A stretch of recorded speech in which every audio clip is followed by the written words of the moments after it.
হাফিজিয়া মাদ্রাসার উদ্বোধন অনুষ্ঠিত। মোহাম্মদ মোসলেম উদ্দিন সিরাজীর তথ্য চিত্রে দেখুন বিস্তারিত। সিরাজগঞ্জের শাহজাদপুর উপজেলার বাঘাবাড়িতে অবস্থিত নূরে মদিনা মহিলা হাফিজিয়া মাদ্রাসার শুভ উদ্বোধন অনুষ্ঠান অনুষ্ঠিত হয়েছে শনিবার ৪ এপ্রিল সকালে উপজেলার বাঘাবাড়ি।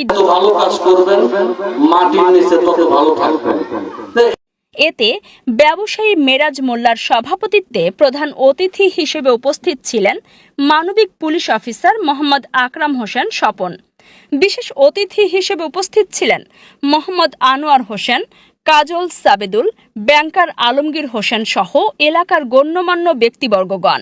অন্যান্যদের মধ্যে আরও উপস্থিত ছিলেন সাংবাদিক মোহাম্মদ মোসলেম উদ্দিন সিরাজী, সাংবাদিক ফোরামের সভাপতি মোহাম্মদ রাজীব আহমেদ রাসেল সহ সাংবাদিক ফোরামের সদস্যবৃন্দরা।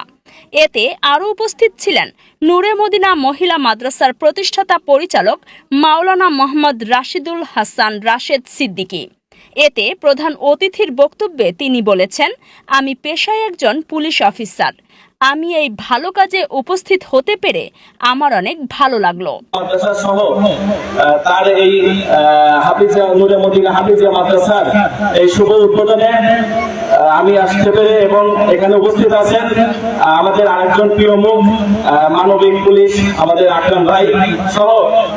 আমি আমার পেশাদার কাজের পাশাপাশি ধর্মীয় কাজে তথা উন্নয়নমূলক কাজে সহযোগিতার হাত বাড়িয়ে দিতে পেরে নিজেকে ধন্য মনে করি।